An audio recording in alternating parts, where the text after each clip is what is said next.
¿Qué tal? Buenas noches. Esta vez, pues estamos aquí haciendo otro video para el blog del Mundo Según George. Y en esta ocasión quisiera tocar en una serie de acontecimientos muy intensos que estamos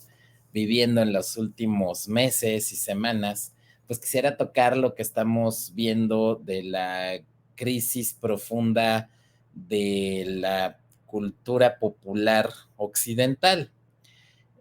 misma que está íntimamente ligada o es casi un sinónimo de lo que es la cultura popular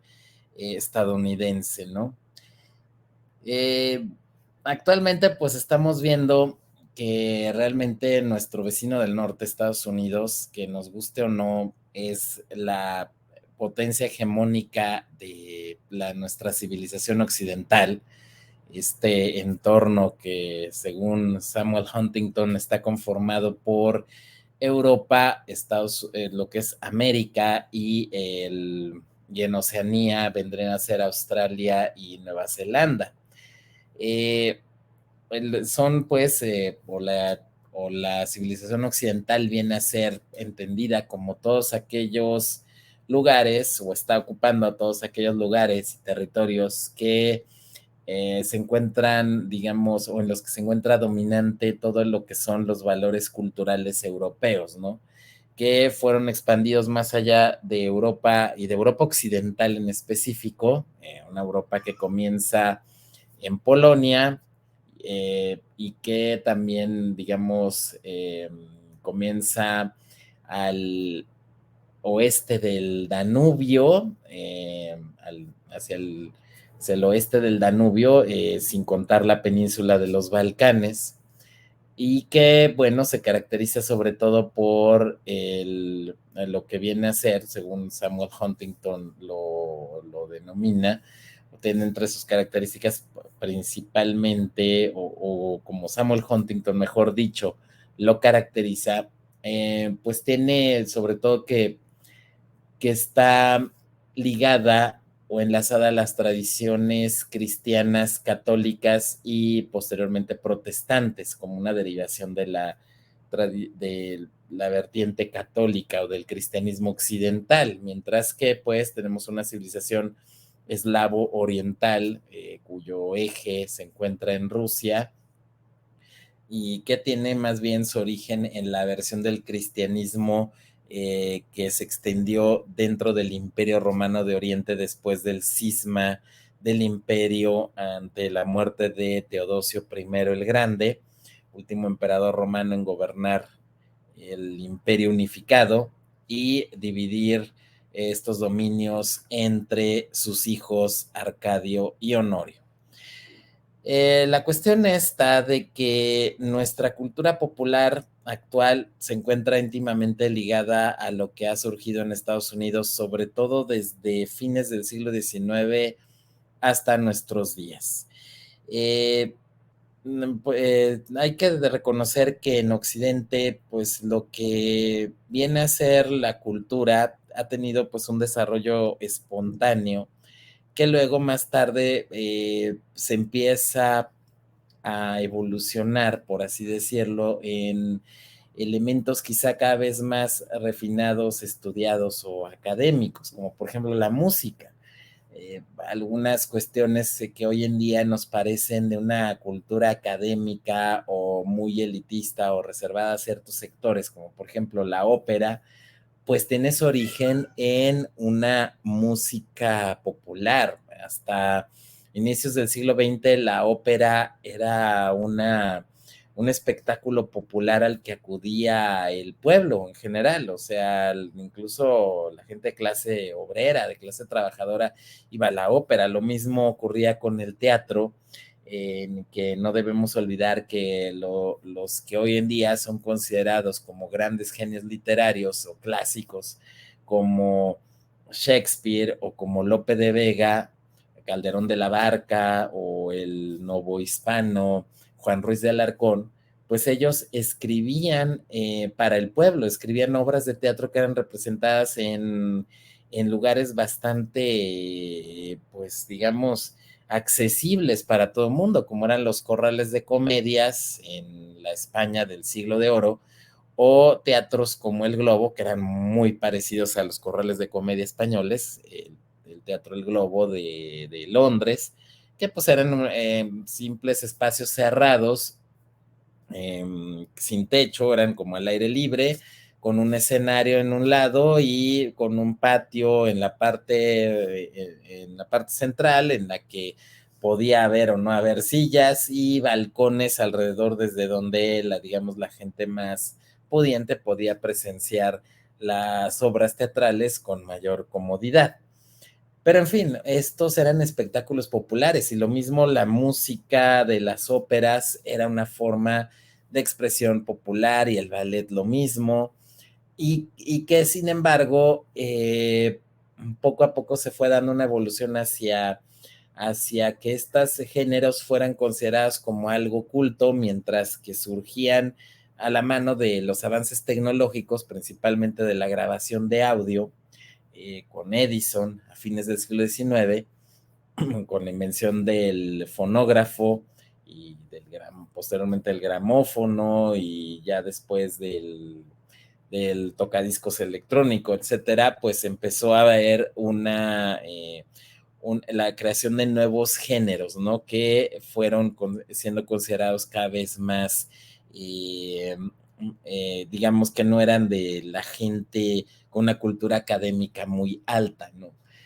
Sin embargo, ha habido una evolución de esta cultura popular, por lo menos en la música, de lo, digámoslo así, bajo hacia lo que cada vez es considerado como algo más culto o reservado a ciertos grupos selectos que tienen una mayor formación, digamos, cultural, una mayor formación académica que otros, ¿no? El jazz, por ejemplo, el jazz empezó siendo una música con una gran influencia africana, pues debido a los esclavos negros que aportaron ritmos y cadencias africanas, se combinaron también con parte de la música irlandesa y de los inmigrantes irlandeses en Estados Unidos, y fue dándose origen al jazz, que hoy en día pues es una música que no cualquiera tiene acceso a ella, ni mucho menos la entiende y hasta la disfruta. O sea, realmente es una música muy selecta o tiene un público muy selectivo el jazz. Incluso el rock en todos sus géneros y vertientes, incluyendo el heavy metal, cada vez es un género que también se aleja más de las grandes masas y se va reservando a un público cada vez más selectivo, a la par que es un género musical o un tipo de música que también va creciendo en complejidad, sobre todo a partir de de la segunda mitad de los años 60, cuando empezaron a aparecer bandas como Deep Purple o Led Zeppelin o Pink Floyd, Yes, Genesis y todo lo que es el rock progresivo, pero también el género del heavy metal, con la aparición de Black Sabbath, que empezaron pues a experimentar con nuevos sonidos y nuevas temáticas, y finalmente durante los años 70 se da este gran auge del rock progresivo. King Crimson aparece también, aparece Rush en Canadá, en fin, bandas que van haciendo una especie de equiparación del rock con la música clásica, y también porque los músicos ya de formación académica en los conservatorios empiezan a interesarse por hacer rock, cuando esto había sido una música originada en adolescentes a lo largo de las carreteras en Estados Unidos, que más o menos este es el origen de Elvis Presley, o de adolescentes británicos golpeados por la pérdida o la desintegración de sus familias en los años en que ellos nacían, en los años 40, en los años de la Segunda Guerra Mundial, ¿no? Y que, digamos, expresaban una rebeldía y un cuestionamiento a una realidad un tanto difícil que les había tocado vivir en su infancia ante la pérdida generalmente del padre, ¿no? Esto pues luego lo llega a transmitir muy bien la banda Pink Floyd, a través de la música del álbum y la película que lleva, que la filma el señor Alan Parker en 1981, que es The Wall, protagonizada por el también músico de rock punk Bob Geldof, y que interpreta ya un personaje llamado Pinky, que en mucho es el reflejo de las experiencias y la tristeza y coraje existencial que siente el entonces líder de la banda y bajista y cantante Roger Waters, que pues de esa manera expresa pues todo el dolor que tenía dentro precisamente por la pérdida de su padre en la Segunda Guerra Mundial. Al parecer creo que su padre murió en el desembarco de Normandía, o al menos es lo que se muestra en la película, pero pues narran pues todos estos problemas que tuvo que sortar de tipo emocional y casi hasta de salud mental que sus vivencias en su niñez lo afectaron, ¿no? Y que encontró en la música una manera de expresarlas. Y hoy en día, pues el rock es ya una música que los grandes públicos ya no la escuchan. Los grandes públicos están en músicas simplonas,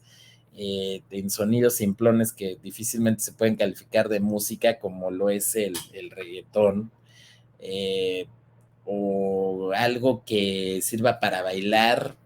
o como pasa en México, el triste caso de México en que estamos invadidos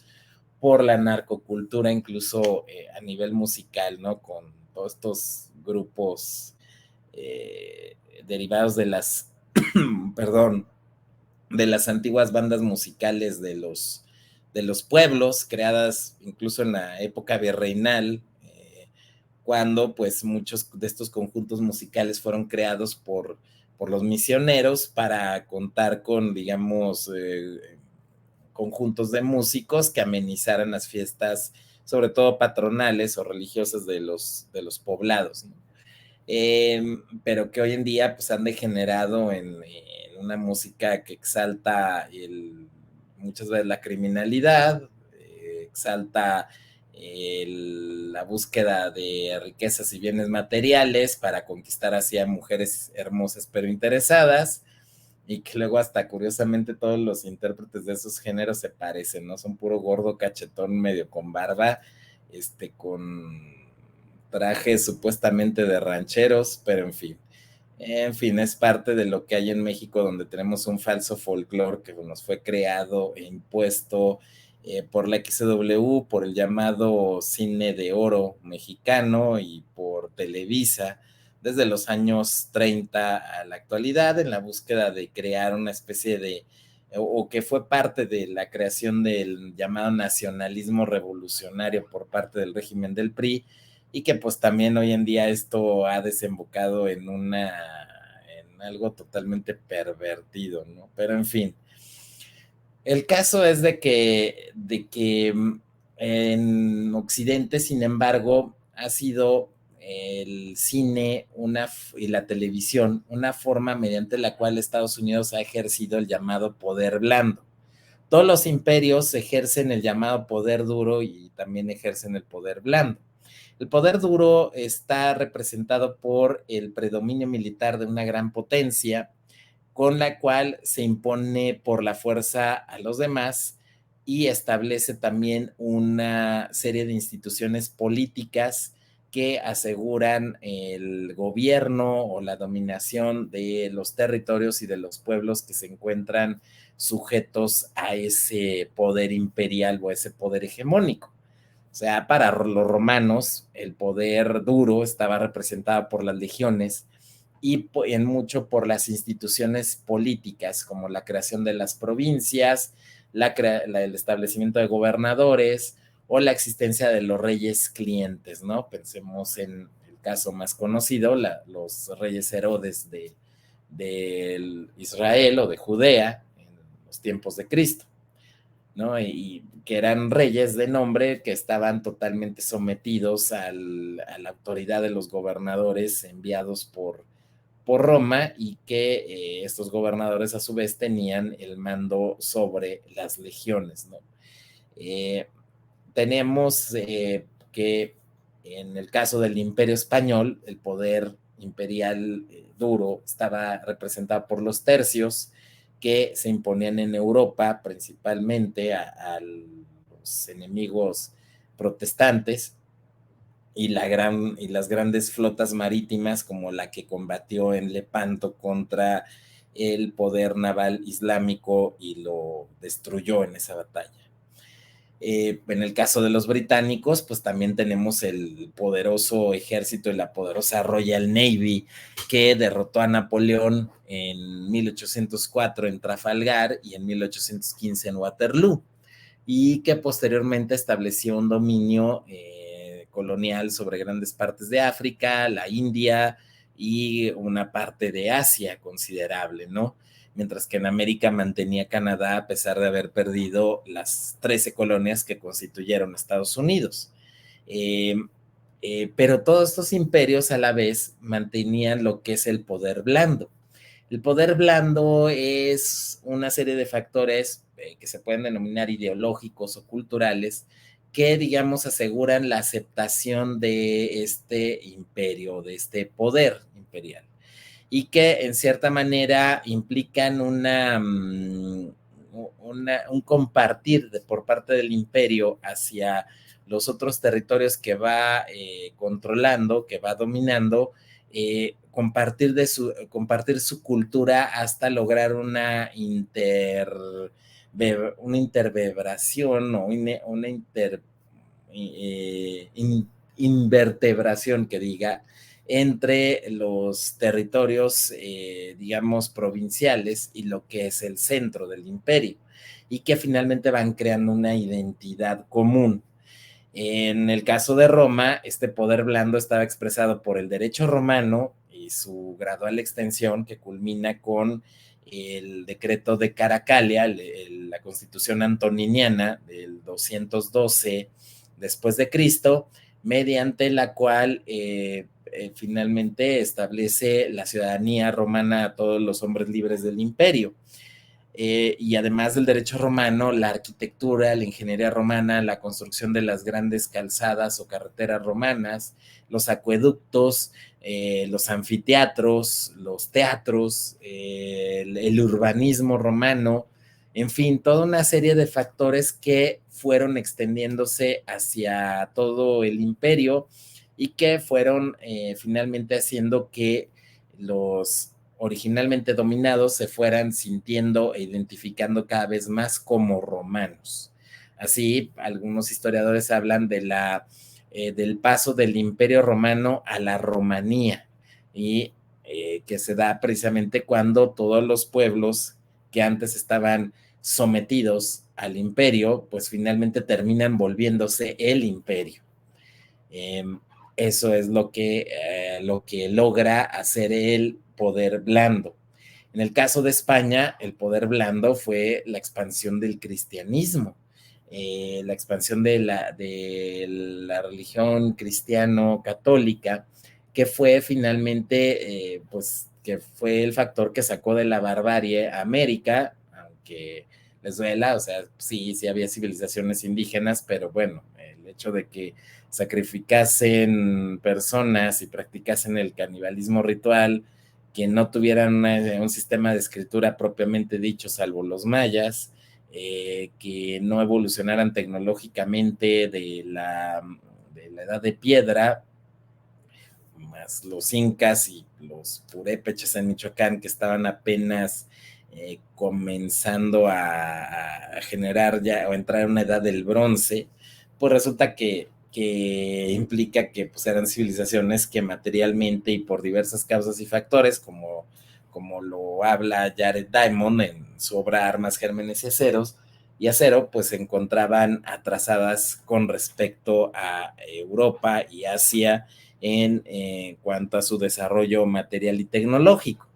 El cristianismo fue el gran factor que unificó y que hizo que América entrara en la civilización occidental. Eh, y eso pues fue el ejercicio de un poder blando por parte de España. Por parte de Inglaterra, ese poder blando pues se manifestó en la extensión de la industrialización en plena revolución industrial que se fue extendiendo también hacia sus colonias. A pesar de que las colonias se convirtieron en territorios que principalmente producían mano de obra para las industrias metropolitanas, tenemos que aún así fue naciendo una infraestructura industrial en estas colonias, como la India. La India, como ya en algún otro video lo había mencionado, la India sentó las bases de su actual desarrollo industrial y tecnológico en la industrialización y la infraestructura que los británicos crearon en la India y en la educación que recibieron las élites en sus universidades. El propio Gandhi, Nehru y otros de los personajes de la independencia de la India, pues tuvieron una formación en universidades británicas. Y en el caso de Estados Unidos, el poder blando ha sido digamos, extender el llamado American Way of Life o el American Dream hacia el resto del mundo a través de una poderosa industria cinematográfica y televisiva y de algunos otros medios impresos, como precisamente los cómics de superhéroes, que extendieron muchos factores ideológicos, el modo de vida estadounidense, la forma que tienen los estadounidenses de concebir el mundo. Y disculpen a Baudelaire, mi gato anda queriendo jugar con la cámara. En fin, el caso es de que todo esto se fue extendiendo gracias a lo que se veía en las pantallas. ¿Por qué la industria cinematográfica y televisiva norteamericana se volvió dominante? Y algunos otros medios como los cómics, y en especial este género de los superhéroes, que muchas veces se confunde, se cree que los cómics son solo superhéroes y no es así. Hay muchos géneros dentro de los cómics, ¿no? Y aquí no confundamos el cómic con el manga, que puede ser denominado, considerado o llamado como el cómic japonés, porque tienen naturalezas, orígenes y tratamientos de sus autores y de sus historias muy diferentes. Pero el caso es de que dentro del cómic hay muchísimos géneros, se pueden tratar muchísimas temáticas diferentes, ¿no? Tanto el cómic de Garfield, hablando de gatos, como la familia Burrón, hablando aquí en México de uno de los cómics más famosos en México, son parte de esta forma de expresión occidental, como lo es Tintín en Bélgica o como lo es Batman en Estados Unidos, aunque sean géneros y temáticas e incluso formas de presentación distintas. El caso es de que por qué Estados Unidos hizo que su industria de medios de entretenimiento y de expresión de arte audiovisual se volviera tan dominante. Bueno, porque había un poder duro que sostenía esta expansión de ese poder blando detrás. O sea, tras la Segunda Guerra Mundial, Estados Unidos queda como la potencia hegemónica de Occidente y extiende su cultura al resto extiende su influencia al resto de la civilización occidental, y tras la derrota de la Unión Soviética, pues extiende también su influencia al resto del mundo, tras la caída de la Unión Soviética. En cierta manera, se puede decir que la globalización ha sido una americanización, utilizando esto de que los norteamericanos, al carecer de un verdadero nombre a su país, le llaman America o América a su país, pues resulta que podemos decir que ha habido una americanización del mundo después de 1991. En eso ha consistido la globalización, en la expansión, pues, de valores culturales, ideológicos, estéticos, etcétera, de parte de Estados Unidos al resto del mundo, en el aspecto cultural, ¿no? De esa manera, si Estados Unidos es la potencia hegemónica en el poder duro, también se considera que sus factores ideológicos o inmateriales también, digamos, tienen una dominancia o un dominio sobre el resto de los países que integran la civilización occidental, y después por el resto del mundo. Pero hoy en día esto está empezando a tambalearse. ¿Por qué? Porque el poder duro norteamericano se está tambaleando y el poder blando también sufre este debilitamiento del poder duro que lo sostenía. Entonces, hoy en día, pues hemos estado viendo cómo hay una crisis creciente en estos medios que han sido los principales de difusión de los elementos culturales norteamericanos hacia el resto del mundo. Pues vemos, por ejemplo, todo lo que está pasando en Hollywood. Hollywood, la verdad es que ya venía arrastrando desde el 2008, en que hubo ya una primer huelga de escritores. Empezó a tener o a evidenciar algunos problemas que se expresaban sobre todo en la falta de originalidad en los temas a tratar por las películas. O sea, aquí no vamos a decir que todo el cine de Hollywood ha sido un factor de enajenación y ha sido lo peor que le ha pasado al mundo, etcétera, etcétera. No es así. El cine estadounidense ha tenido grandes obras, ha tenido grandes directores, realizadores, y ha sido también un escaparate donde hemos visto también enormes talentos actorales, que no solamente han sido norteamericanos, sino han sido, pues, sobre todo británicos, europeos, incluso hispanoamericanos, que han encontrado en Hollywood una forma de mostrar este talento al resto del mundo. Así que no todo en Hollywood ha sido decadencia, ni ha sido porquería, sino que hemos tenido que, a lo largo de las décadas, a lo largo del siglo XX y lo que va del siglo XXI, sí se han producido grandes películas en Hollywood, ha habido unos grandes directores de cine, ha habido enormes talentos y ha habido obras maestras innegables. Desde El Padrino de Francis Ford Coppola hasta la saga del Padrino, quizá la tercera es la mucho más flaca de las tres, quizá la segunda es la mejor, eh, hasta, bueno, obras que en su momento fueron innovadoras, aunque sus historias sean débiles, pero que fueron muy innovadoras en el aspecto técnico y en el aspecto también del cine como negocio, que es algo que forzosamente tiene que ser el cine. Y es que este es otro factor muy importante que habla a favor del cine de Estados Unidos, que fueron los norteamericanos quienes entendieron a la perfección lo que era el cine y cómo necesitaba funcionar el cine para que pudiera hacerse cine. Y eso que el cine, pues, es un invento francés de los hermanos Lumière. Aunque bueno, también se habla de que Thomas Alva Edison había desarrollado también el kinetoscopio, que era digamos, precedente de lo que harían los Lumière, pero finalmente el cine es concebido por los hermanos Lumière, quienes son los que hacen las primeras exhibiciones de películas. Luego viene otro gran pionero que es Georges Méliès, que es el primero en hacer películas con efectos especiales y es el padre de la ciencia ficción y de la fantasía cinematográficas. Aún así, fueron los norteamericanos los que lograron el máximo desarrollo del cine como un arte, pero también un espectáculo, y que tenía fundamentalmente que ser rentable para poderse producir. Es decir,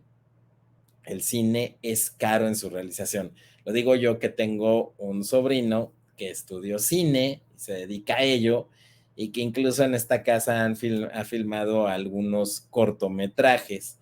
y un cortometraje de 5 minutos exige muchísimo trabajo y exige muchísimo dinero, porque el equipo es caro, las cámaras son caras, el equipo de audio es caro, el sueldo de los actores y de todas las personas que intervienen en la elaboración de una película, aunque sea un cortometraje de unos cuantos minutos de duración, es carísimo. Entonces, o implica costos muy altos. Entonces, el cine, para funcionar, tiene que ser un negocio. ¿Y cómo hago que el cine sea un negocio y que me permita recaudar recursos suficientes para pagar todo el dineral que invertí en realizar mi película y tener un ingreso que me permita luego invertirlo en hacer más películas, pues tengo que hacer películas que sean atractivas para el público y que eso permita el que haya una gran recaudación de dinero, que sea rentable, que tenga ganancias, porque de esa manera lo puedo reinvertir en nuevos proyectos. De esa forma, el cine es arte, pero también es industria, es también negocio y es espectáculo. Y entonces eso lo entendieron a la perfección los norteamericanos desde los años 20 o desde antes, desde la década de 1910. O sea, estamos hablando desde hace 110 años. Eso lo identificaron perfectamente los norteamericanos, cosa que los franceses quizá no lo captaron del todo, los padres del invento, sino que ellos se fueron más por hacer un cine que fuera más artístico y en general en Europa se tendió más a eso, pero a la larga el cine europeo no fue tan atractivo para los grandes públicos, no fue por tanto tan rentable y perdió la batalla ante el cine estadounidense. Y algo similar pasó en Hispanoamérica, donde, bueno, lo que pasó en la llamada época de oro del cine mexicano fue que se imitó en mucho el modelo estadounidense y se creó un cine rentable, que después dejó de serlo, porque en México el cine perdió la batalla contra la televisión, mientras que en Estados Unidos cine y televisión mantuvieron un status quo más o menos equivalente, aunque la televisión fue vista durante mucho tiempo como algo menor. Es a partir de los años 90 e inicios del siglo XXI, la primera década del 2000, que pues vemos que la televisión llega a tener un auge en valor creativo, en temáticas, en excelencia de producciones, pero luego se vino una estrepitosa caída, que es la que vemos hoy en día y que está propiciando toda esta crisis que se está expresando sobre todo con la huelga actual de los gremios de escritores y de actores en el cine estadounidense.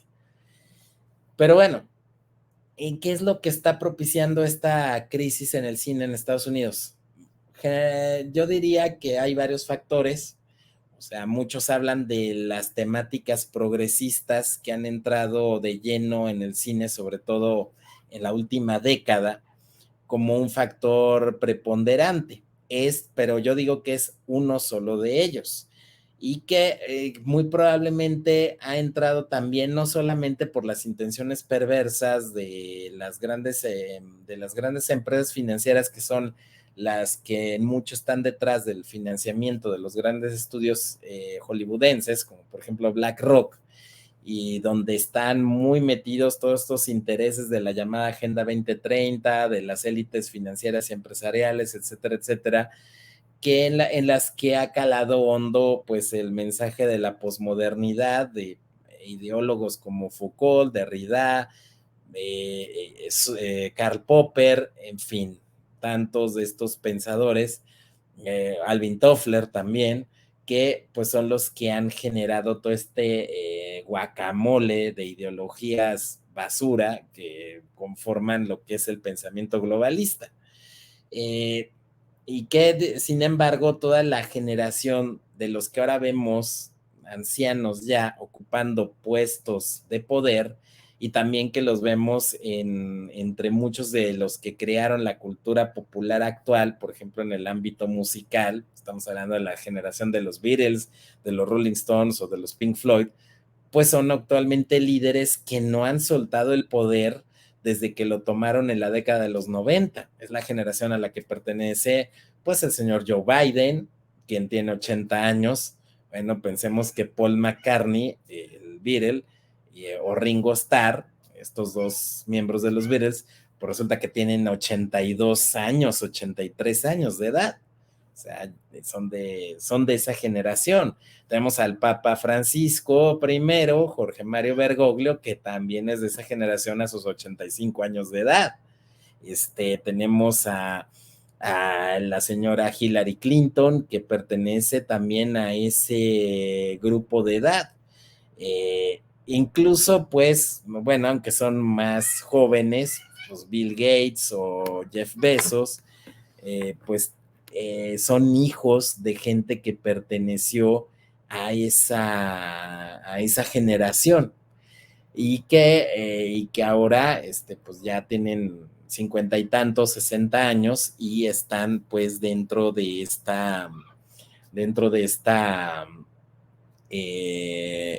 de esta influencia pues ideológica que ya vienen arrastrando de lo que pasó entre los fines de la década de los 50 e inicios de la década del 70, ¿no? Y ahí es donde tenemos esta situación que estamos viendo. Y pues tenemos pues de que el factor de la ideología woke progresista es solo una parte de ello. Quizá incluso muchas veces a lo mejor se ha ido a la ideología woke o progresista buscando nuevas temáticas y atraer a nuevos públicos hacia el cine. Y la realidad lo que están provocando es el rechazo de las mayorías hacia estos productos audiovisuales. Eh, en parte también hay una carencia de originalidad que viene Hollywood arrastrando desde el 2008, que está llevando uno a aferrarse precisamente a la fuente de inspiración que es la historia de los cómics de superhéroes en Estados Unidos, a aferrarse a hacer continuaciones o secuelas de historias ya vistas en películas pasadas o precuelas, lo que pasó antes de, o reboots o refritos, que es volver a hacer una historia que ya se había contado antes y volver a hacer una nueva película con esa misma temática, pero modernizada, que es meterle ideología woke, progresista, o hacerle 2 o 3 cambios y mejoras por ahí, o, o y así es donde vemos pues de que el cine se encuentra estancado. Por ejemplo, nadie pedía ya o incluso desde el 2004, cuando se hace la cuarta película de la saga de Indiana Jones, la de la Calavera de Cristal, una película que empieza bien y a la mitad se derrumba totalmente, como que ahí a Steven Spielberg se le acabaron las ideas de qué hacer con su personaje, con el personaje que habían creado él y George Lucas. Pues resulta que esa película ya nadie la había pedido. O sea, creo que la historia de Indiana Jones queda perfectamente cerrada en la tercera y la mejor de las 3 películas, que es la última cruzada, ¿no? Con Harrison Ford y un Sean Connery en estado de gracia, ¿no? Creo que es ahí ahí es el cierre de la saga de este arqueólogo aventurero. Eh, Creo que posteriormente, por ejemplo, en el caso de Star Wars, creo que la saga quedaba perfectamente completada con las 3 precuelas que filmó George Lucas en el 99, el 2002 y el 2006, creo que fue la tercera, la de la venganza de los Sith. Creo que con esas precuelas y con la trilogía original quedaba perfectamente cerrada la historia de Star Wars. O en todo caso, si le hubieran dejado, si Disney hubiera realizado, hubiera hecho las historias que ya George Lucas había dejado esbozadas para hacer la continuación con otras 3 películas, y que seguramente Lucas tenía previsto ya darle un cierre final a su historia. Es una historia que, como les digo, bueno, yo nunca he sido así el fan de Hueso Colorado de Star Wars. Ya cuando tú te metes a la ciencia ficción en serio, a leerla, pues te das cuenta que Star Wars es una historia bastante mediocre y llena de clichés, pero aún así George Lucas es un gran innovador dentro del cine que va a pasar la historia como alguien trascendental en la historia del cine. ¿Por qué? Porque él desarrolló nuevas técnicas de filmación, se aventuró a hacer una historia serializada, muy arriesgada, y también fue innovador en el cine como negocio, con todo esto del merchandising, juguetes, souvenirs, etcétera, que se derivaron de sus creaciones fílmicas. Eh, pero bueno, tenemos que ya la continuación que hizo Disney, pues ha sido un completo y absoluto desastre, ¿no? En fin, el caso es de que como hoy en la mañana veía un video del crítico de cine yucateco, Armando Gutiérrez, en que hablaba precisamente de este cansancio y de este hartazgo con la fantasía. Habría que preguntarnos también qué tanto esta fascinación por historias ficticias es positiva. O sea, qué tanto esta fascinación con historias ficticias nos lleva a alejarnos de los problemas reales y a ponernos a discutir sobre tonterías. O sea, muchas de estas sagas o seriales fílmicos o televisivos, pues abundan los foros de discusión, abundan las polémicas en redes sociales, las llamadas teorías, que pues, son estupideces. O sea, ¿cómo te pones a teorizar de que es que qué hubiera pasado o por qué el personaje X le dijo tal al personaje Y? Pues porque así lo dice el guión y así fue como quiso, y perdónenme la expresión, como se le hinchó al autor. Simple y llanamente, no hay nada de trasfondo. Incluso autores como Stan Lee, en el ámbito de los cómics de superhéroes, o, o el propio J.R.R. Tolkien. J.R.R. Tolkien empezaba a contestar las cartas y le empezó a divertir bueno, de que veía que los fans le mandaban cartas y le exponían sus teorías, y él empezó, por mero divertimento de él, empezó a hacer respuestas y decirles, no, es que pasó eso porque mientras estaba ocurriendo esta otra cosa. Y ya, pero como que le divertía eso, pero pues también opinaba que pues eso era, hasta cierta forma, ya una cuestión de fanatismo, ¿no? Y Stan Lee también hay un video incluso en que muy molesto, es un video de pocos años antes de que él falleciera, en que él muy molesto en una convención de cómics dice que todos esos que hacen teorías de que qué hubiera pasado si el personaje X o Y le hubiera llegado antes a rescatar a fulano, sutano, algo así, o que si podía vencer al otro, y decía él muy, muy molesto, bueno, es que lo que pasa es lo que el autor quiere que pase,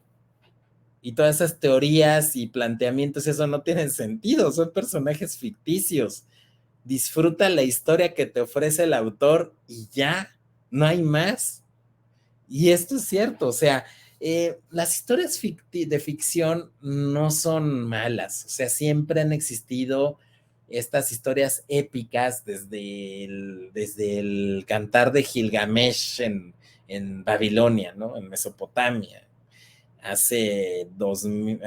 3000 años. Ha sido algo necesario. El ser humano tiene entre sus necesidades básicas el que se le cuente una historia, el que se le cuenten historias, sean reales o ficticias. El problema es cuando nos creemos la ficción como si fuera realidad. Y esto no es algo nuevo ni reciente. La cultura popular, como les he dicho, siempre ha existido, y luego la cultura popular, algunos de sus productos pues se convierten en cultura, en alta cultura o cultura académica o como se le quiera llamar. Y algo pasó pues a fines del siglo XVI y XVII, o incluso desde la Edad Media, pasó algo incluso similar, que precisamente una crítica a eso es lo que inspiró a un escritor considerado en su momento mediocre en España a fines del siglo XVI e inicios del siglo XVII, le llevó a escribir esta obra.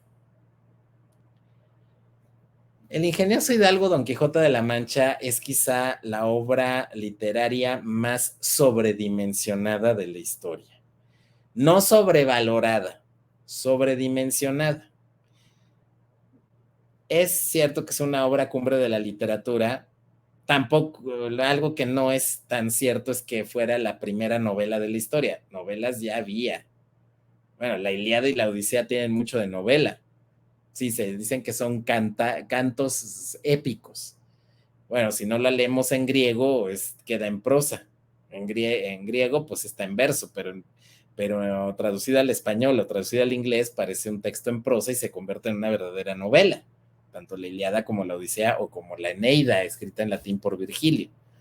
Y otros cantos épicos que narraban episodios de la guerra de Troya o las historias de Heracles o Hércules que han desaparecido y que pues eran una forma de entretenimiento quizá basadas en mucho en hechos reales. Ahora sabemos que la guerra de Troya pues al parecer sí se dio, claro que fue posteriormente adornada y magnificada por el mito, ¿no? Y por convertir a personajes que muy probablemente existieron, como por ejemplo el héroe Héctor, el líder de los troyanos, quien de la manera en que lo describe Homero, pues da a entender que fue un personaje muy real, dada la humanidad que transmite, pero que pues ha sido, que posteriormente, pues, tras los siglos que mediaron entre la caída de Troya y la existencia de este poeta ciego en Grecia, pues fue su historia cada vez adornándose de más y más rasgos legendarios, como todo lo que aconteció en aquella guerra. Pero finalmente, este, eh, eh, durante la Edad Media también hubo el desarrollo de varios géneros literarios. En el Imperio Romano de Oriente se desarrolla la llamada novela bizantina, a lo que van a ser luego los cantares bueno, no los cantares de gesta, porque son poéticos, pero que combinada con la idea de los cantares de gesta van a dar origen a la novela en Occidente, y que la novela en Occidente empezó a desarrollarse sobre todo con las llamadas novelas de caballería como esta que tenemos aquí, que es La Mort d'Arthur o La muerte de Arturo, que es la historia canónica del rey Arturo, es decir, la historia del rey Arturo, que fue escrita en francés por el aristócrata británico o inglés Sir Thomas Malory en el siglo XIV. Fue escrita en francés porque el inglés no fue considerado como lengua oficial, digámoslo así, de la corte inglesa, sino hasta fines del siglo XV, ya con los Tudor en el poder. En esta época, en el siglo XIV, pues reinaban en Inglaterra los Plantagenet, o en inglés Plantagenet, que era una dinastía de origen normando, es decir, de origen escandinavo, pero afrancesados por descender de Guillermo el Conquistador, duque de Normandía, descendiente del vikingo Rolón, y que tenía como dominios esta región del norte de Francia y que habían adoptado el francés como su lengua natal. Y los monarcas ingleses muchas veces ni sabían la lengua inglesa que hablaban sus súbditos, pero hablaban en francés y los documentos oficiales se redactaban en francés cuando no en latín. De hecho, se redactaban en latín, pero luego se traducían más preferentemente al francés que al inglés. Y en este ambiente cortesano, Sir Thomas Malory escribió La muerte de Arturo, que es la historia canónica de este rey legendario, vagamente basado en un comandante romano que se enfrentó a la salida al derrumbe del Imperio Romano de Occidente, y que se tuvo que enfrentar a la invasión de los anglosajones, y que él encabezó una resistencia de los, digamos, britano-romanos de origen celta que habitaban la isla. ¿No? Entonces, es bastante curioso que el rey Arturo, siendo un personaje celta bueno, romano, que defendía a una población celta de los anglosajones, terminaría convirtiéndose en un icono anglosajón. Es bastante curioso eso, pero en fin, este es un libro de caballerías, una novela de caballerías que durante los siglos XIV y sobre todo en el siglo XV, a partir de la invención de la imprenta, se volvieron muy, muy populares y que narran fundamentalmente historias de fantasía. Además de la muerte de Arturo, pues surgieron otras novelas que narraban la historia de personajes ficticios y que vendrían a ser los superhéroes de aquella época, como por ejemplo los que tienen mayor calidad literaria, además de la obra de Malory, pues tenemos al Amadís de Gaula, Palmerín de Inglaterra, Don Belianís de Grecia, que hablaban precisamente de la historia de estos caballeros andantes que, digamos, habían actuado en la Edad Media y que luchaban contra dragones, hechiceros, rescataban princesas, peleaban contra brujas, contra monstruos mitológicos, y que mucho de eso serviría pues de base a autores del género de fantasía épica como el señor J.R.R. Tolkien precisamente, o Robert Howard, el creador de Conan el Bárbaro, Michael Ende en Alemania. Finalmente hay toda una tradición literaria que pasa también de ahí a los cuentos de hadas, con los hermanos Grimm, que recogen muchos de estos cuentos e historias populares, Charles Perrault en Francia, o Hans Christian Andersen en Dinamarca, ¿no? Durante el siglo XIX. Y que eso es lo que llega hasta nuestros días y que sirve de base a este género de nueva mitología que crea Tolkien, o de la llamada literatura fantástica, ¿no? Y de la épica medieval, hoy tan devaluada, sobre todo tras la intervención del señor George R.R. Martin y su Juego de Tronos, que pues, o de la señora J.K. Rowling, quienes han dañado de una manera espantosa a ese género. Pero en fin, estas novelas de caballería causaron tal furor que eso fue lo que llevó a Miguel de Cervantes a escribir su obra. Como les decía, es una obra que está sobredimensionada porque, por ejemplo, el señor Jesús G. Maestro, que he recomendado que vean videos de él aquí en mi canal, pues también les he recomendado que vayan y vean su canal. Que bueno, Jesús G. Maestro luego parece que considera que en el Quijote se encuentran todos los secretos del universo, y no es así. O sea, que Cervantes ataca el idealismo dentro de su obra, y no es así. O sea, Cervantes es muy directo, no entra realmente en temas filosóficos a lo largo de su obra. Y también mucha de esta sobredimensión es ver en el personaje de Don Quijote a un defensor de la justicia. Es luego frecuente ver en las oficinas de abogados ya grandes, ya mayores, es ver siempre una escultura o una pintura de Don Quijote. ¿Por qué? Porque consideran que Don Quijote es un símbolo de la defensa de la lucha por la justicia, del ideal de la justicia. Curiosamente, veo en abogados más jóvenes que tienen alguna figura de acción de Batman. Yo no tengo de Batman, tengo del Señor de los Anillos, aquí y por allá unos Playmobil egipcios, pero no tengo de Batman, pero sí he visto que algunos abogados jóvenes tienen la figura de Batman, precisamente porque es también un símbolo de la lucha por la justicia, ¿no? El caso es de que en realidad Cervantes lo dice muy claro en la parte final de su obra, cuando se muere Don Quijote. Perdón por el spoiler, sobre todo por los de las nuevas generaciones que nunca lo han leído,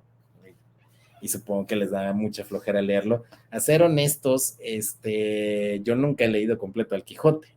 Mi aproximación al Quijote fue por una versión en cómic del Quijote que tengo por aquí en mi biblioteca y que me la compraron mis papás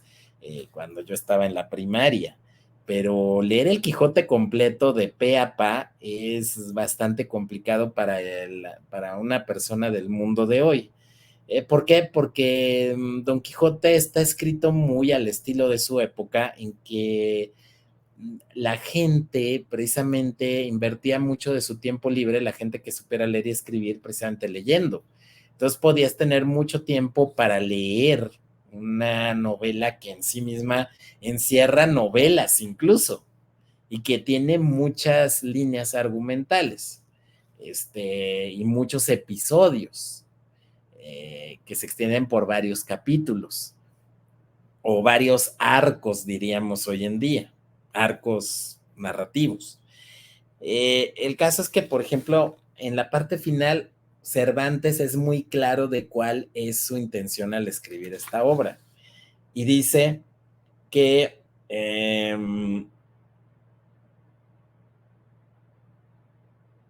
aquí lo dice.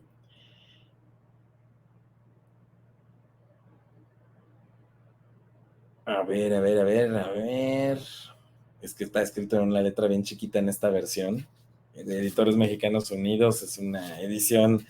de los años 80. Y aquí dice,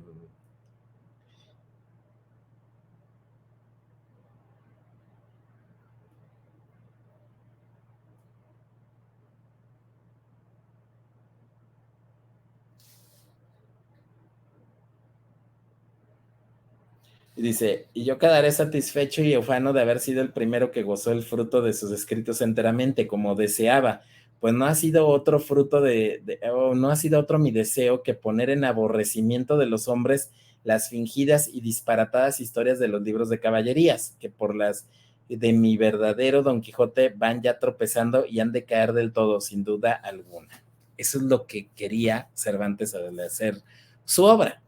ni luchar por la justicia o sentar un ideal de luchar por la justicia, ni criticar al idealismo como corriente filosófica. En ningún momento no se menciona Platón en la obra, ni se critican sus teorías del mundo de las ideas, ni nada de eso. Y Hegel y Kant y estos otros representantes del idealismo alemán todavía no nacían cuando Cervantes escribió su obra. Realmente, pues, la intención es muy clara y es muy directa. Incluso el gran escritor mexicano, don Fernando del Paso, en una crítica que hizo al Quijote, dijo, no se hagan mensos, o sea, la intención de Cervantes al escribir el Quijote es muy clara y la dice al final de su obra. Y digamos que lo que realmente criticaba Cervantes en Don Quijote era precisamente esta fascinación por la ficción que nos hace olvidarnos de la realidad, que nos distrae de la realidad. O sea, si lo quisiéramos ver en términos actuales, Don Quijote sería el cosplayer que se viste de Superman o de Batman y que invierte un dineral en hacerse una imitación del traje de Iron Man y va a una convención. Eso sería Don Quijote. O sea, Don Quijote, si lo vemos con la óptica actual, es un cuate que se fanatiza con obras de ficción y hace un cosplay de caballero medieval.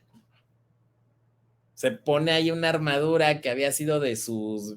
abuelos o bisabuelos del siglo XV, cuando todavía se usaban estas protecciones,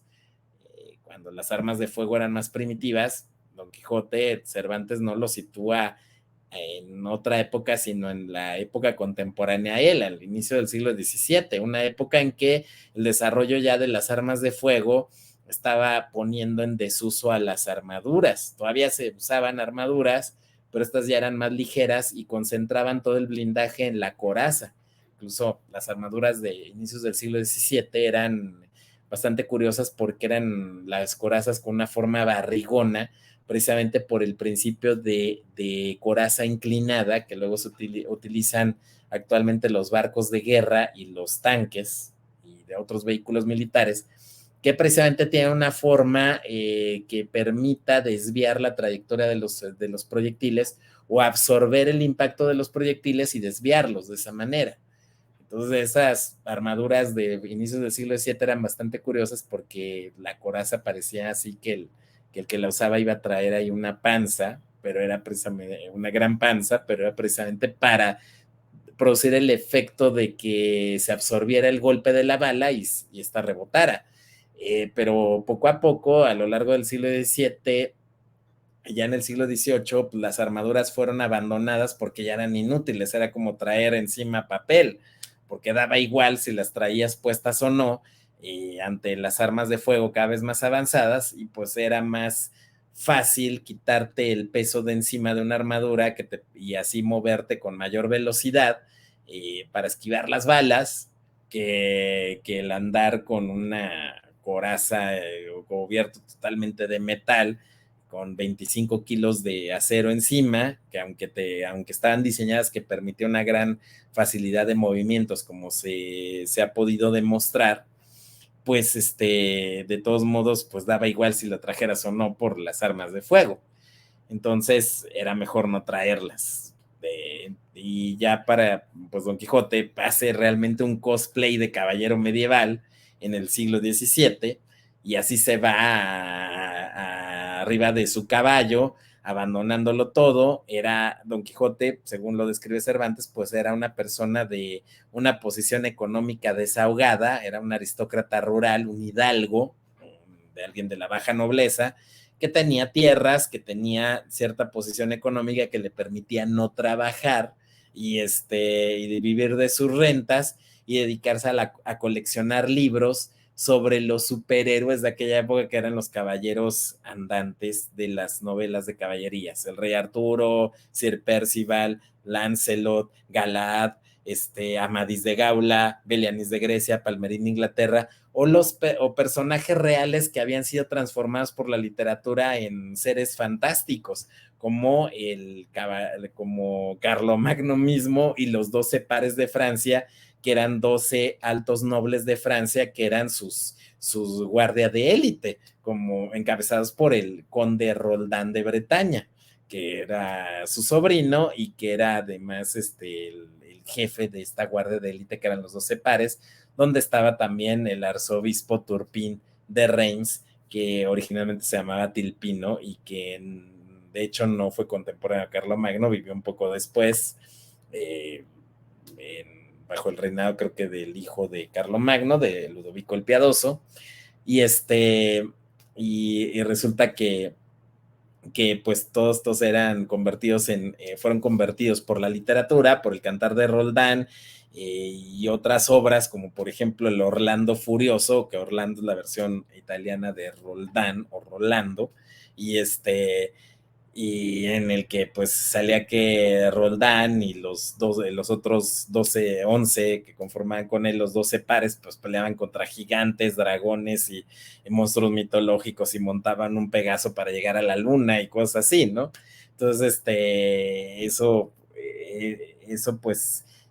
era lo que coleccionaba Don Quijote. Entonces, en cierta manera, realmente lo que hace Cervantes es criticar esta fascinación que hay por la fantasía. Hoy en día, si viviera Cervantes, él criticaría a todos los que van a las convenciones de cómics y a todos los que hacen discusiones estúpidas en Reddit, en 4chan o en Telegram o en cualquier red social que ustedes gusten y manden, que hacen discusiones sobre qué hubiera pasado si Harry Potter ese día se hubiera vestido de rojo en lugar de azul y cosas así. Entonces, eso es lo que critica Cervantes en su obra. Y cómo el estar fascinados en historias ficticias nos hace que perdamos el sentido de la realidad, que eso es lo que pasa con Don Quijote. Don Quijote pierde el sentido de la realidad y cree que los molinos de viento son gigantes, confunde una posada con un castillo, y cosas similares. Y se aleja de presenciar la realidad social, la realidad política, la realidad económica de la España del siglo de oro, que Cervantes describe muy bien en su novela. Y eso pues es lo que realmente critica Cervantes. Ya todo lo demás pues ya son exageraciones, para no decirlo en ranchero. El caso es de que quizá toda esta fascinación por estas historias ficticias que vemos que nos ha dado el Hollywood actual y que nos ha dado la televisión norteamericana actuales, pues pueden ser distractores para una realidad bastante dura. Y pues esta huelga demuestra una realidad que nosotros no habíamos visto. Yo en lo particular, por ejemplo, cuando empezó esto de la huelga de actores, pues me burlé, o sea, y pido disculpa por esto, porque me dejé llevar por prejuicios. O sea, generalmente pensamos que los actores son privilegiados, que son millonarios y que viven en sus mansiones, están alejados de la realidad y son una bola de viciosos. La realidad es que la actuación hoy en día es una profesión que puede ser muy respetable y hay gente muy respetable que ha tenido una vida decente siendo actor. Este, Aquí en México, pues falleció el señor don Ignacio López Tarso, que se puede cuestionar su capacidad actoral, o sea, es un actor que de cierta forma pues es trascendente en la historia mexicana, pero quizá no fue tan bueno porque generalmente era siempre el mismo en todos los personajes que interpretaba, el mismo tono de voz, las mismas expresiones, etcétera, etcétera. Un poco como lo es Harrison Ford en Estados Unidos. Y sin embargo, pues fue una persona que fomentó mucho el teatro, que estuvo en teatro, cine y televisión, que marcó o fue parte de una época en cuando la industria cinematográfica mexicana fue importante y también una etapa en que la industria de las telenovelas de Televisa mexicanas pues no hacía porquerías tan bajas o llegaba a ser incluso algunas historias buenas y contando con talentos actorales buenos, pero fue un hombre decente, un hombre de familia, un hombre recto. Eh, en el caso de Estados Unidos, bueno, tenemos casos como el de James Claviezel, este actor que ahora con su película Sound of Freedom, pues está generando una gran controversia que está removiendo aguas dentro de esta crisis que está viviendo Hollywood. Tenemos a Matthew McConaughey, tenemos a, a Gary Oldman, este actor británico que es tremendamente brillante, que son gente recta, son gente decente, son gente normal y que además ha vivido su profesión de una manera intensa y ha tratado de hacer siempre o ofrecer el mejor trabajo posible en las obras en las que participa. Y que pues demuestran que no todos los actores llevan la vida de escándalo y de vicio de un Johnny Depp, ¿no? Y esto con independencia del talento y la capacidad de trabajo que tienen luego los actores a pesar de pues darle vuelo a la hilacha en muchos otros aspectos o que puedan llegar a tener estos actores, ¿no? El talento es innegable y el trabajo también lo es innegable. O sea, principalmente en Inglaterra, la actuación exige una gran preparación literaria, exige una gran preparación no solamente física, sino intelectual. Y la verdad, luego ver a un actor como Benedict Cumberbatch, que tiene una preparación shakespeariana, que se hizo famoso y sorprendió al mundo por su interpretación de un Sherlock Holmes adaptado a la modernidad en la serie de la BBC de la primera década del 2000,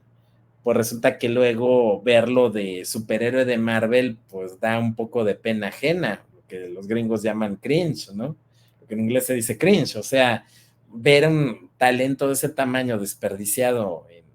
interpretar a un superhéroe, bueno, uno entiende que lo tiene que hacer porque tiene que comer, y tiene una familia que mantener. Y ante la carencia de ideas y de originalidad en Hollywood, pues eso es lo que hay, de eso lo tienes que hacer, se entiende, ¿no? Pero el caso es de que esta imagen de que todos los actores son millonarios y viven en una burbuja y son parte de las élites, pues resulta que no es tan cierta. De hecho, estamos viendo, por ejemplo, el discurso que dio la señora Fran Drescher,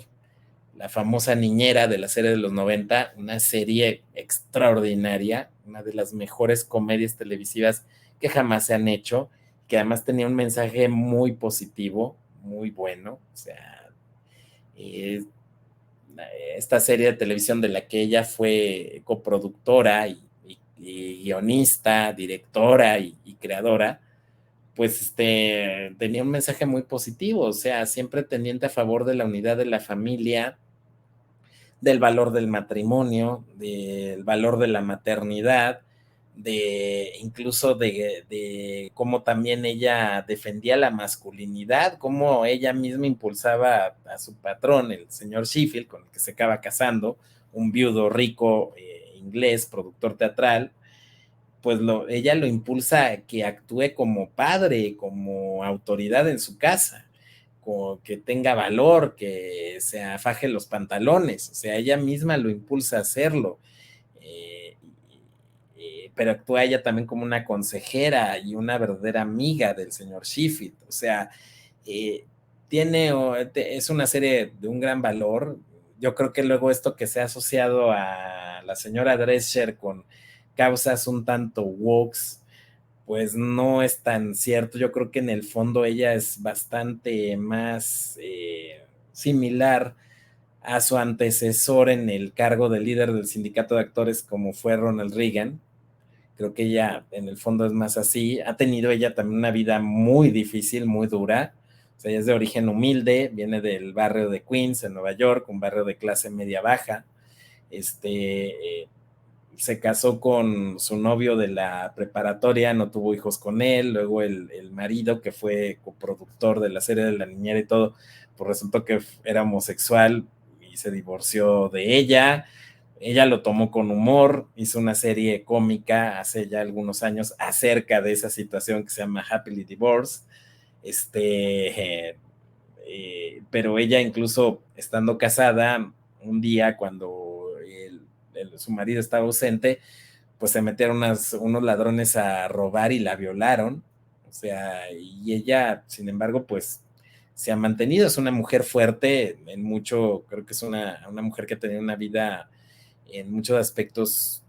ejemplar, quizá en otros no tanto, pero que ha sido alguien que ha sabido sobreponerse a muchas dificultades y llegar a tener éxito y reconocimiento en su profesión como actriz. Quizá por la mecánica de la televisión quedó encasillada en su personaje, luego hizo una película en la que más que nada pues hizo una reinterpretación de su mismo personaje icónico, esta película con Timothy Dalton, de La Niñera y el Presidente, en que ella va de niñera a hacerse cargo de los hijos de un dictador de Europa Oriental, y pues pero ahora pues como líder del sindicato de actores, pues el discurso que dio hace algunos días, pues es bastante demoledor y marca la realidad de lo que está sucediendo en Hollywood. Si se lee entre líneas en su discurso, pues hace un ataque precisamente a las élites financieras que son las que están detrás del manejo de la industria fílmica actual de Estados Unidos. Hace que los actores pongan los pies en la tierra de que no se sientan que ellos son parte de estas élites, sino que son instrumentos, que son trabajadores y han sido instrumentos y medios para los fines de quienes están arriba de ellos. Critica a los jefes de los estudios, como este nefasto de Bob Iger, que ya prácticamente dijo que es un tipo que debería estar encerrado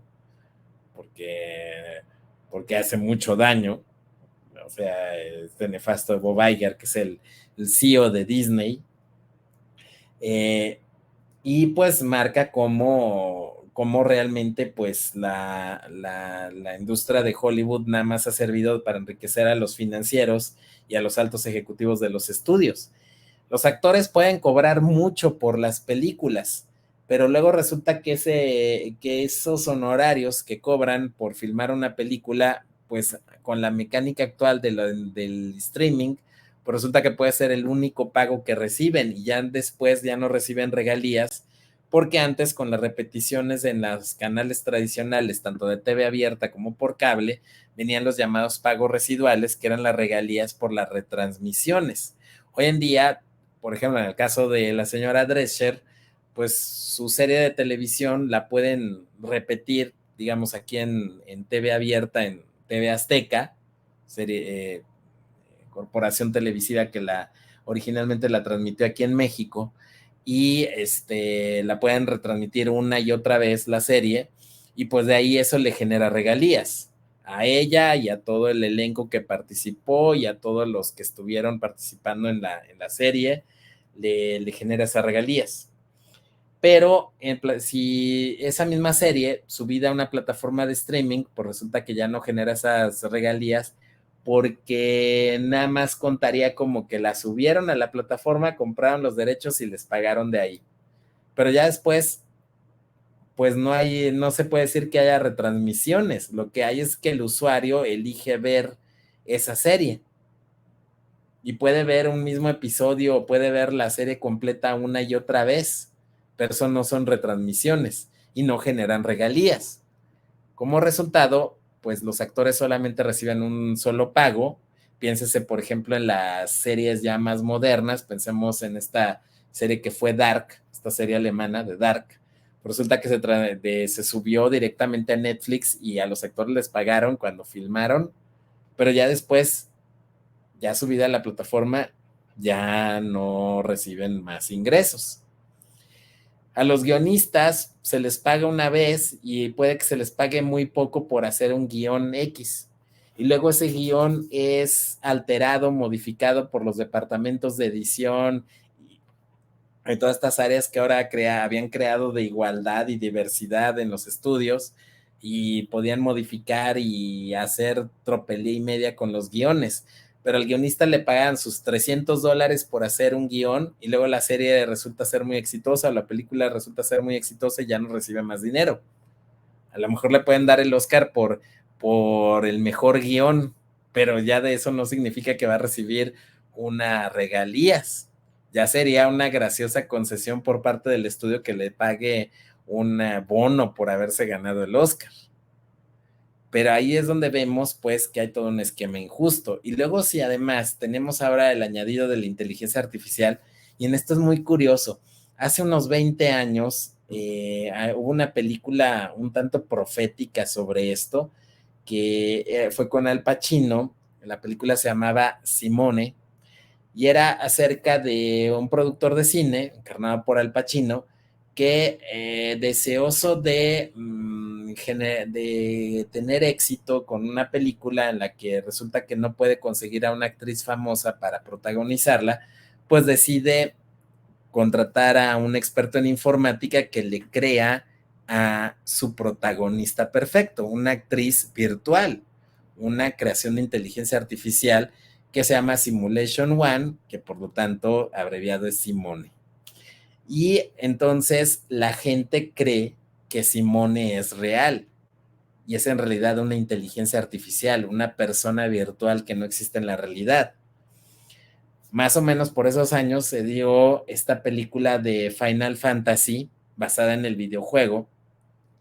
con una animación tan hiperrealista que parecían personas de carne y hueso los que se veían en la pantalla. Y eso que todavía no existía el motor de imágenes NVIDIA o el Unreal 4, algo así, que es el actual, que ya tiene una calidad que casi es indistinguible de la imagen real, lo que se puede hacer con este motor de gráficos. Y luego, aparte, tienes que hace pocos años, pues se dio esta película, la única película buena que ha hecho Disney con Star Wars, que es Rogue One, que es esta película que está entre la trilogía de precuelas y la primera película de la trilogía original,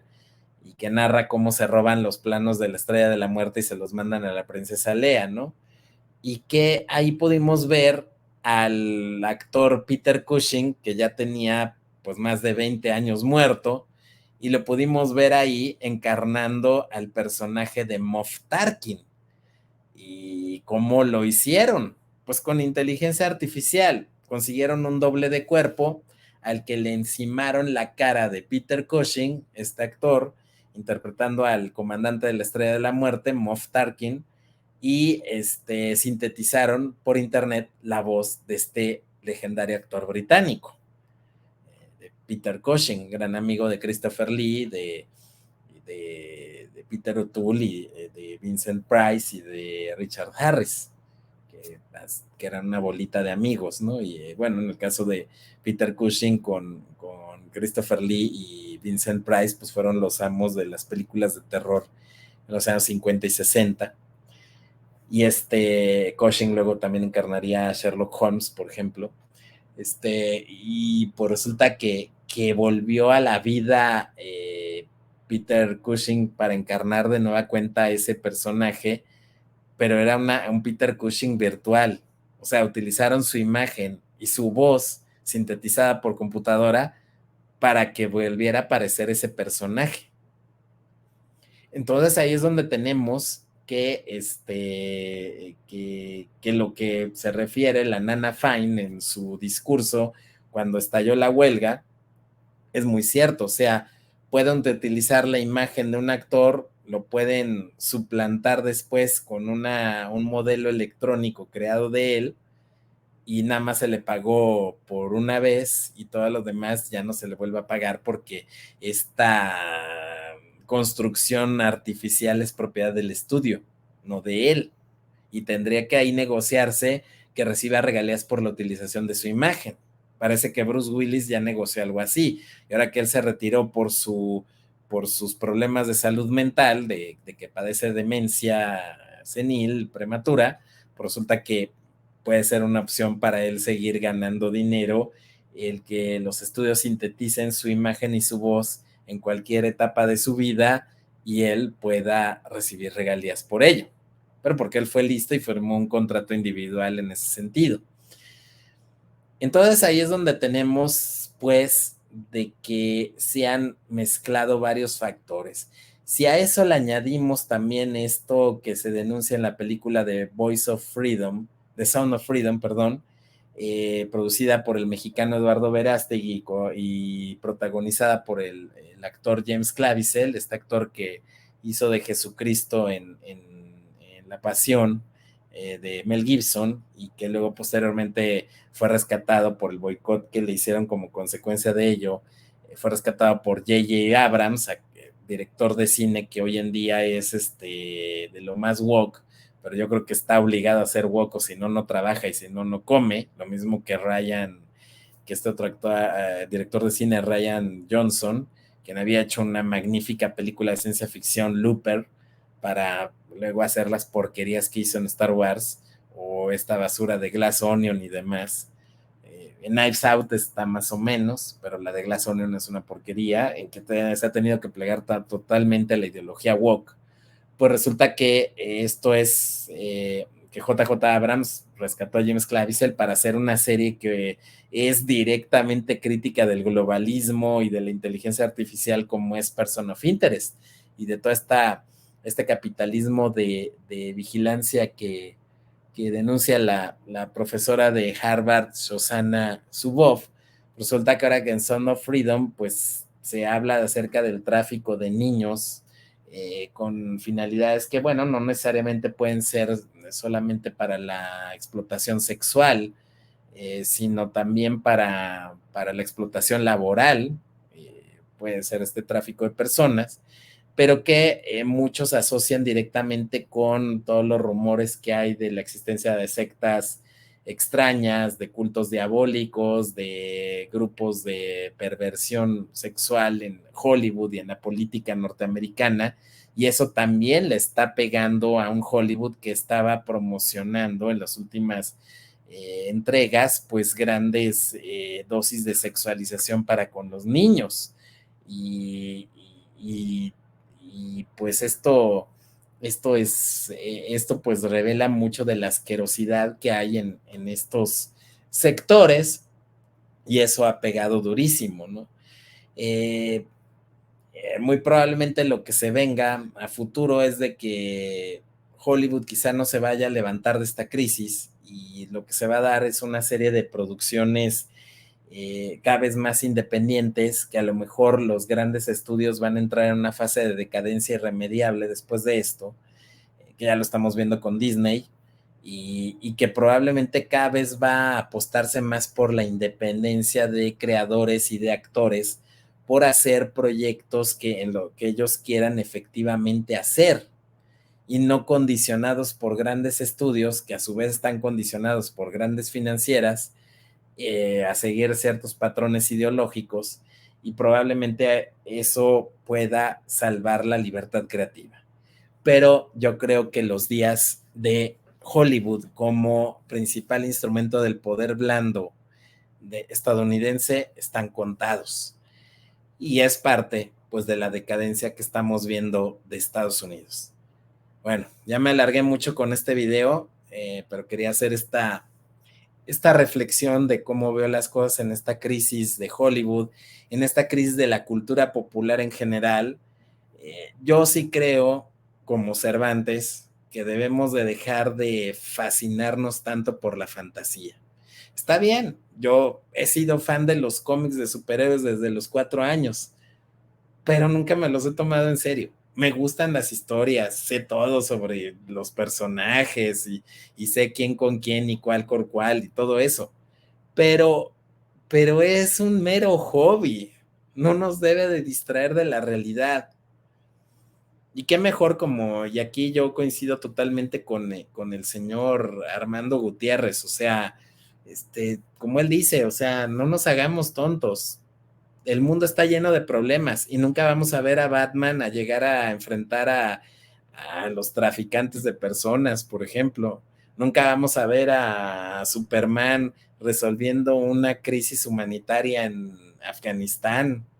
Nunca vamos a ver a la Mujer Maravilla combatir a los talibán, nunca por los derechos de las mujeres. Nunca vamos a ver a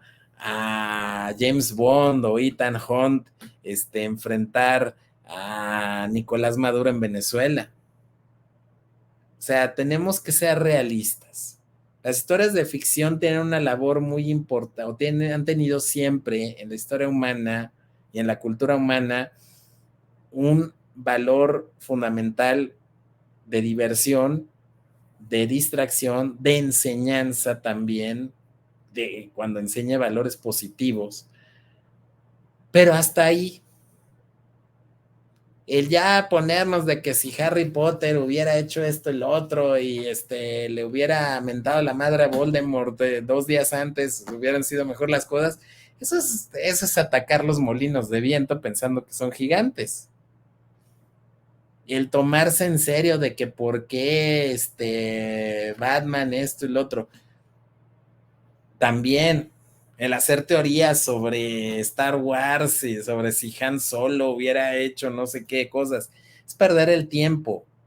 Hagamos teorías para resolver los problemas reales. Pongámonos las pilas para enfrentar la realidad. Sigamos ejemplos de héroes que existen en la realidad. No personajes ficticios que quizá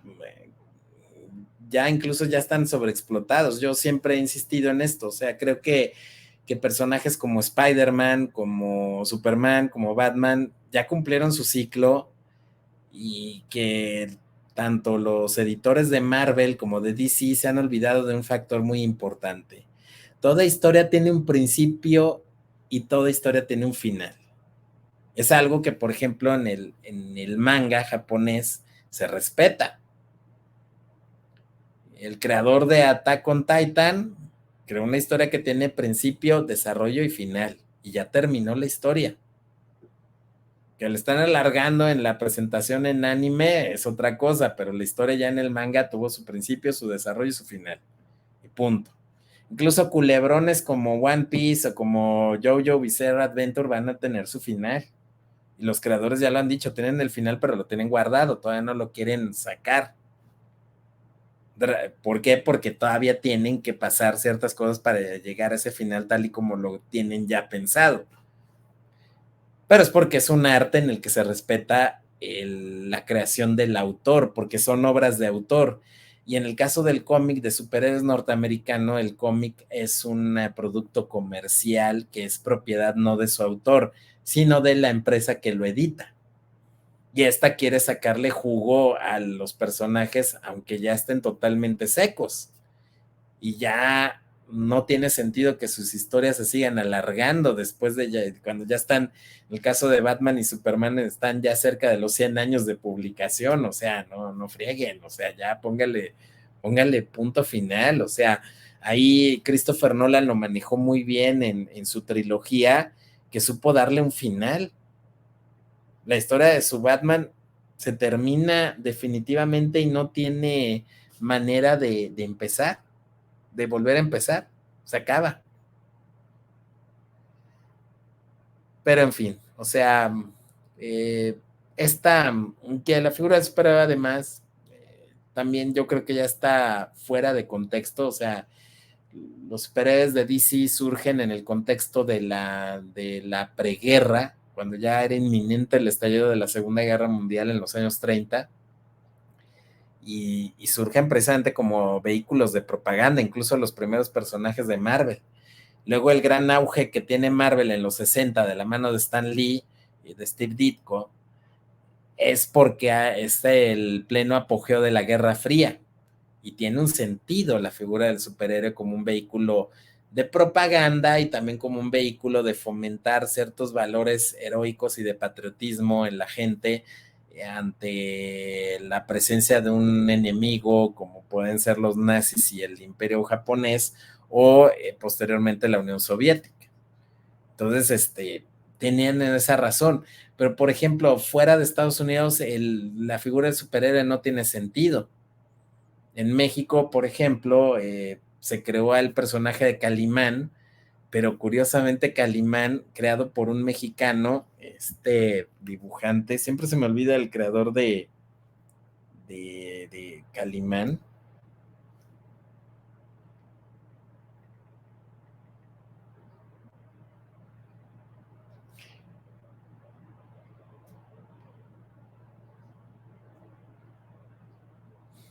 que Modesto Vázquez González es el que lo creó, y que Calimán es curioso de que fue creado por un mexicano, pero fue creado como un personaje hindú,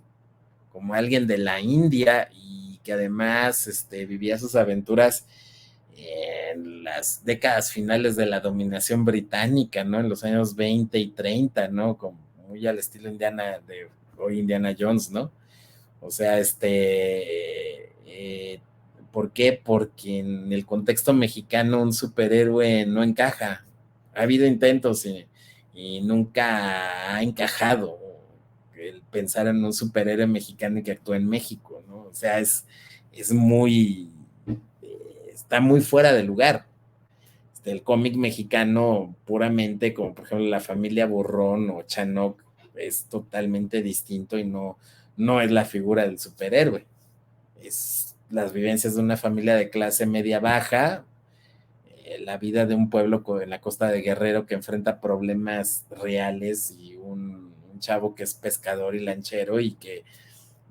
tiene cierto ingenio y se ve enfrentando situaciones en que a lo mejor sí puede ayudar a detener a ciertos delincuentes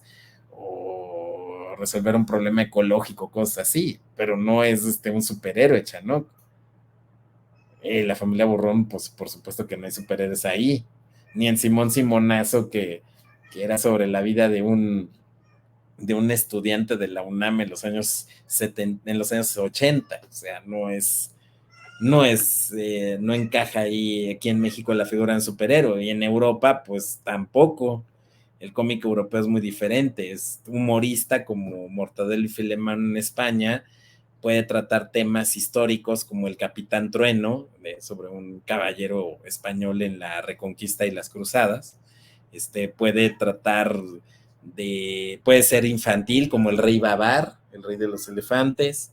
o puede ser de aventuras de un mercenario como Archie Cash, en fin, y además o de aventuras de estas clásicas, precisamente en esa época de los años 20, 30, que inspirarían a Steven Spielberg a hacer Indiana Jones, como es Tintín, y